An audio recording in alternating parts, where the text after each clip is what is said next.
नमस्कार दोस्तों, स्वागत है आप सबका आपके अपने चैनल स्पर्श क्लासेस में। दोस्तों, आज के हमारी इस वीडियो का टॉपिक रहेगा विज्ञान, साइंस। आज से हमारा पैडागोजी ऑफ फिजिकल साइंस की जो सीरीज़ है वो स्टार्ट होने जा रही है। 1 या 2 वीक हमारी फिजिकल साइंस की ही जो वीडियोस हैं वो अपलोड की जाएंगी।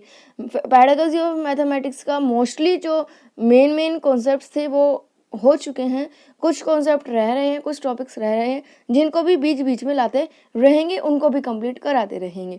फिलहाल कुछ थोड़ा बहुत हम साइंस का चाहते हैं कि थोड़ा सा जो कोर्स है, थोड़ा सा जो टॉपिक्स हैं वो साइंस के भी हो जाए। बीच में हम मैथ्स के भी अपलोड करते रहेंगे, ठीक है, और पैडागोजी ऑफ फिजिकल साइंस के भी, दोनों साथ साथ चलते रहेंगे।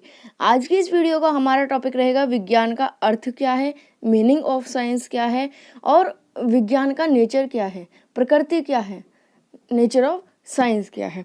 तो इन्हीं का हम आज की इस वीडियो में डिटेल से जानेंगे। तो चलिए ज़्यादा समय ना लेते हुए शुरू करेंगे आज की इस वीडियो को।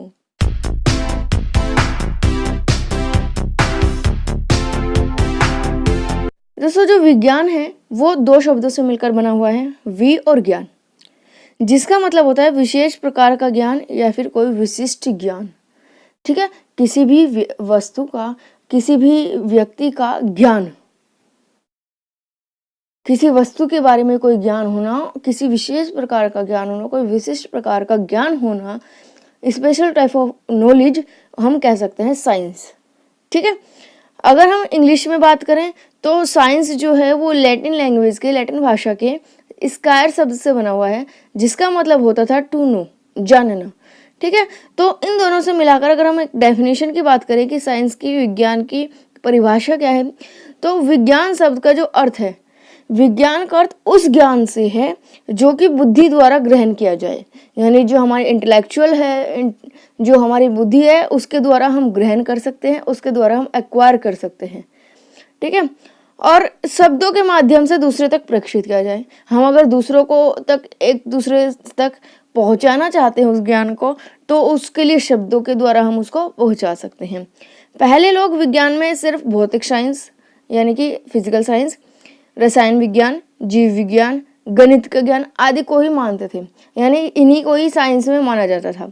लेकिन अब फिलहाल आज के समय में सामाजिक अध्ययन हो गया, अर्थशास्त्र हो गया, सामाजिक विज्ञान हो गया, सामाजिक विज्ञान हो गया, तो इनको भी हम विज्ञान में ही माना जाता है, ठीक है। तो क्या हुआ, विज्ञान का मतलब उस ज्ञान से जो हम बुद्धि के द्वारा ग्रहण कर सकते हैं, एक्वायर कर सकते हैं और शब्दों के द्वारा दूसरे तक पहुंचा सकते हैं। Science is the knowledge which is to be acquired by the intellect and is transmitted through words to another. In the past, people were inclined to accept the knowledge of physics, chemistry, biology, mathematics as science. जो इनकी knowledge थी physics की, chemistry, biology की, mathematics की, इनको ही science माना जाता था पहले। लेकिन आज इकोनॉमिक स्टडीज़ हो गई, सोशल साइंस हो गई, इनको भी साइंस में ही माना जाता है, ठीक है। अलग अलग जो वैज्ञानिक थे उन्होंने अपनी अपनी डेफिनेशन दी विज्ञान की। जो आइंस्टाइन थे उन्होंने कहा कि हमारे ज्ञान अनुभूतियों की अस्त व्यस्त भिन्नता को एक तर्कपूर्ण विचार प्रणाली निर्मित करने के प्रयास को विज्ञान कहते हैं। यानी कि इनका क्या मतलब हुआ कि जो जितनी भी नॉलेज, जितनी भी अनुभूति, हमारे ज्ञान की जो जितनी भी अनुभूति हमारे पास है वो सब अस्त व्यस्त है। कोई कहीं से थोड़ी सी नॉलेज मिल गई, कोई कहीं से थोड़ी बहुत नॉलेज मिल गई, इधर उधर से नॉलेज इकट्ठी की हुई अस्त व्यस्त नॉलेज है, ठीक है। अब उस नॉलेज को, जो हमारे पास अस्त व्यस्त ज्ञान है, उस ज्ञान को एक तर्कपूर्ण ज्ञान बनाया जाए और एक प्रणाली बनाई जाए उसकी, तो उस ज्ञान को हम साइंस कहते हैं, उस ज्ञान को हम विज्ञान कहते हैं, इस प्रक्रिया को, ठीक है। Science is an attempt to make the chaotic diversity of our sense experiences corresponding to logical uniform system of thoughts. हमारे विचारों को तर्कपूर्ण प्रणाली में कन्वर्ट करना, यानी हमारे जो अस्त विचार हैं उनको एक तर्कपूर्ण प्रणाली में कन्वर्ट करने को ही हम साइंस कहते हैं, ठीक है। कोनांट ने कहा था कि विज्ञान अंतः संबंधित संप्रत्य और संप्रत्यात्मक योजनाओं की श्रृंखला है जो प्रेक्षण और प्रयोग के परिणाम स्वरूप विकसित होती है। साइंस क्या है, संप्रत्य और संप्रत्यात्मक योजना की श्रृंखला है, यानी इंटरकनेक्टेड सीरीज किसकी, कंसेप्ट और कंसेप्चुअल स्कीम की, जो कि क्या है, प्रेक्षण और प्रयोग के परिणाम द्वारा विकसित होती है। प्रेक्षण और प्रयोग के द्वारा, यानी कि एक्सपेरिमेंट जब हम करते हैं या ऑब्जर्वेशन करते हैं, उसका जो रिजल्ट आता है उसी से तो हम साइंस को डेवलप करते हैं, उसी से तो हमारा साइंस प्राप्त होता है। तो ये तो थी परिभाषाएं, विज्ञान का मतलब क्या है। आइंस्टीन ने कहा कि विज्ञान क्या है, हमारा जो भी अस्त-व्यस्त ज्ञान है उसको एक तर्कपूर्ण प्रणाली में करना, उसको हम विज्ञान कहते हैं। कोनांट ने कहा है कि विज्ञान जो है वो संप्रत्यों की, यानी कंसेप्ट्स की, और संप्रत्यात्मक श्रृंखला योजनाओं की, यानी कंसेप्चुअल स्कीम्स का, ठीक है, जो कि प्रेक्षण और प्रयोगों द्वारा हमें प्राप्त होती है, यानी कि जब हम ऑब्जर्व करते हैं और एक्सपेरिमेंट करते हैं उसके द्वारा जो प्राप्त होती है। नेक्स्ट हम चलते हैं विज्ञान की प्रकृति पर। नेचर ऑफ साइंस क्या कहती है हमारी। देखिए दोस्तों, हमने पहले भी पढ़ा था, मैथ्स में भी पढ़ा था ये, कि जो सभी सब्जेक्ट होते हैं उनके नेचर बिल्कुल अलग अलग होती है अपनी अपनी। अगर हम दो सब्जेक्टों में डिफरेंस करना हो तो वो उनकी नेचर के बेसिस पर ही करते हैं, ठीक है। तो उसी प्रकार से जो साइंस की जो हमारी नेचर है वो इस प्रकार है। जो विज्ञान का आधार है वो प्रत्यक्ष सत्य होता है। The base of science is the direct truth. जो हमारा अगर साइंस का आधार माने वो बिल्कुल सत्य है, प्रत्यक्ष है, जो हमें सामने से दिख रहा है। कोई भी जो हम कह सकते हैं कि कोई भी अपनी तरफ से मानी हुई एज्यूम करके कुछ नहीं चलते, ठीक है, उसमें हम कुछ भी अपनी तरफ से नहीं मान लेते। जो चीज होगी वास्तव में एक्सपेरिमेंट के द्वारा, जिसको हम प्रूफ कर सकते हैं, जो चीज सत्य है, उसी को ही साइंस माना जाता है। जब तक किसी चीज को हम प्रूफ नहीं कर पाएंगे, एक्सपेरिमेंट नहीं दे पाएंगे, उसको एक्सप्लेन नहीं कर पाएंगे, तब तक वो चीज सत्य नहीं है और वो चीज साइंस नहीं है। विज्ञान में प्रत्येक तथ्य का विश्लेषण करके उसे छोटे छोटे भागों में बांटकर उनका अध्ययन किया जाता है।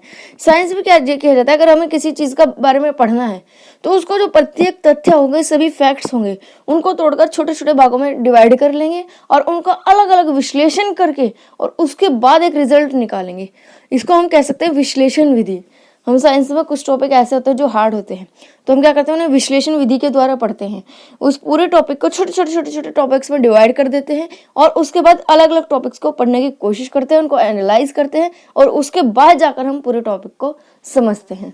एग्जाम्पल के द्वारा अगर हम समझें तो अगर हमें पूरे फूल के बारे में जानना है, किसी फ्लावर्स के बारे में जानना है, तो पूरे फूल के बारे में ना जान के हम उसको क्या करेंगे, छोटे छोटे भागों में डिवाइड कर देंगे और उसके अलग अलग भागों को पढ़ेंगे। यानी कि उसकी पत्तियों के बारे में पढ़ लिया, उसके बीजों के बारे में पढ़ लिया, ठीक है, उसकी टहनियों के बारे में पढ़ लिया, अलग अलग चीजों के बारे में पढ़ लिया, उसके बाद उसका एक साथ अध्ययन करते हैं। तो इसको हम कहते हैं एनालाइज करना, और साइंस में यही विधि मोस्टली अपनाई जाती है। वैज्ञानिक विचारधारा में परिकल्पना का स्थान महत्वपूर्ण है। सबसे पहले हम किसी चीज को मानते हैं, खुद में कल्पना करते हैं कि शायद ये ऐसी हुई हो, फिर उस कल्पना को हम सिद्ध करते हैं।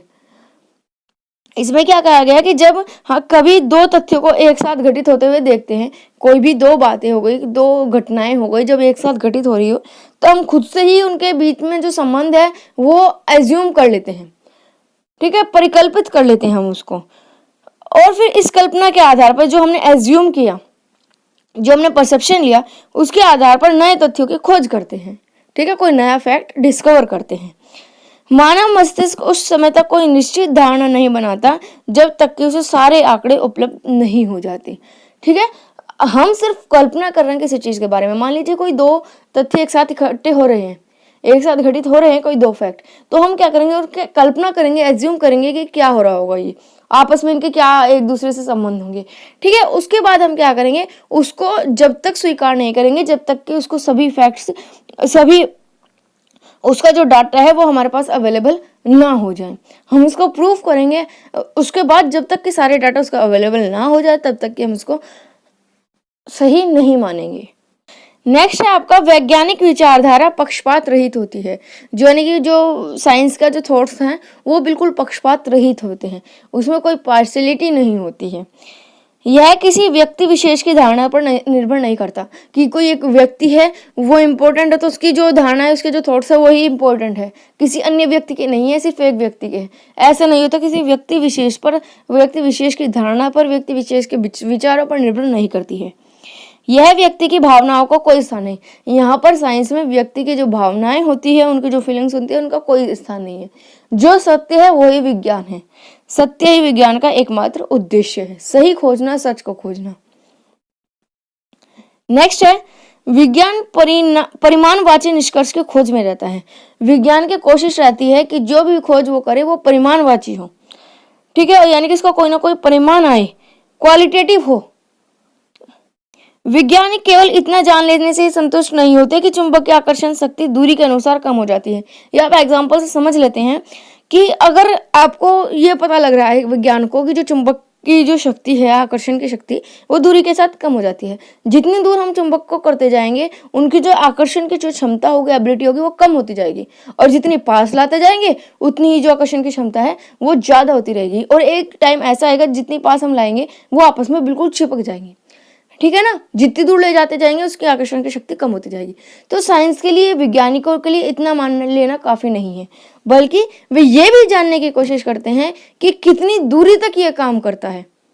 ऐसा नहीं है दूरी तक जाने से कम हो रही है, वो तो बात ठीक है, लेकिन कितनी दूरी तक जो आकर्षण शक्ति है वो काम करेगी और कितनी तेजी से काम करेगी, तो वो सभी वैल्यूज में निकालने की कोशिश करते हैं। नेक्स्ट है, वैज्ञानिक ज्ञान पूरे संसार में एक समान होता है, यानी कि वर्ल्ड में आप कहीं भी चले जाएं जो इसका नॉलेज है वो एक समान रहता है। अगर गुरुत्वाकर्षण बल यहाँ पर अगर कहा गया है कि पृथ्वी, धरती जो है वो अपनी ओर चीज़ों को आकर्षित करती है, तो आप संसार के किसी भी कोने में चले जाएंगे धरती अपनी ओर वस्तुओं को आकर्षित करेगी। यानी कि जो विज्ञान की नॉलेज है वो यूनिवर्सल है, सार्वभौमिक है, सभी जगह मान्य है, सभी जगह सत्य है। आप इसको कहीं भी किसी भी समय कभी भी इसको प्रूफ कर सकते हैं, इसके जो हमारे कंसेप्ट्स होते हैं। विज्ञान में प्राप्त आंकड़ों के आधार पर उनका अंकात्मक और गुणात्मक निष्कर्ष निकाले जाते हैं, यानी जो हमारे पास साइंस में आंकड़े होते हैं, डाटा होते हैं, उनके आधार पर हम अंकात्मक यानी कि क्वांटिटेटिव और गुणात्मक क्वालिटेटिव दोनों तरह के रिजल्ट्स को निकालते हैं, दोनों तरह के निष्कर्ष को निकाला जाता है। तो दोस्तों, वीडियो अगर अच्छी लग रही है तो प्लीज़ लाइक कीजिए और अपने दोस्तों के साथ ज़्यादा से ज़्यादा शेयर कीजिए। नेक्स्ट आने वाली वीडियो में हम इसके विज्ञान के और कुछ टॉपिक्स लेकर आएंगे जो कि इम्पोर्टेंट होंगे एग्जाम के पॉइंट ऑफ व्यू से।